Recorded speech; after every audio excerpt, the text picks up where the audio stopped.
బి5 న్యూస్కి స్వాగతం. మూసీ నది ప్రక్షాళనకు సహకరించండి. జంట జలాశయాలకు గోదావరి జలాల తరలింపునకు నిధులివ్వండి. కేంద్ర జలశక్తి మంత్రి సిఆర్ పాటిల్కు ముఖ్యమంత్రి రేవంత్ రెడ్డి విజ్ఞప్తి చేశారు.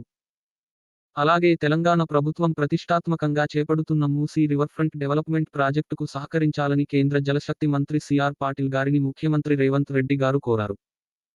ఉప ముఖ్యమంత్రి మల్లు భట్టి విక్రమార్క గారు, మంత్రివర్యులు ఉత్తమ్ కుమార్ రెడ్డి గారితో పాటు పలువురు ప్రజాప్రతినిధులు, అధికారులతో కలిసి ఢిల్లీలో కేంద్ర మంత్రిని కలిశారు.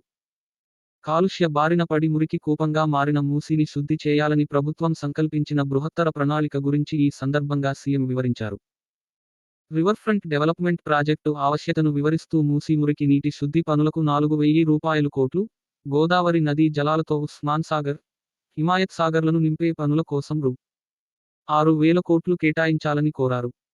జంట నగరాలకు సంబంధించి ఈ 2 జలాశయాలను గోదావరి జలాలతో నింపితే హైదరాబాద్ నీటి కొరత తీరుతుందని కేంద్ర మంత్రికి సీఎం వివరించారు. జాతీయ స్థాయిలో జల్ జీవన్ మిషన్ 2019లో ప్రారంభమైనప్పటికీ ఈ పథకం కింద తెలంగాణకు ఇంతవరకు నిధులు ఇవ్వలేదని గుర్తు చేస్తూ ఈ ఏడాది నుంచి నిధులు కేటాయించాలని కోరారు. తెలంగాణలో 7.85 లక్షల ఇళ్లకు నల్లా కనెక్షన్ లేదని, ఇందుకోసం పీఎంఏవై అర్బన్ మరియు రూరల్ కింద చేపట్టే నల్లా కనెక్షన్ల కోసం రూ. 16.100 కోట్ల వ్యయం అవుతుందని ముఖ్యమంత్రి వివరించారు.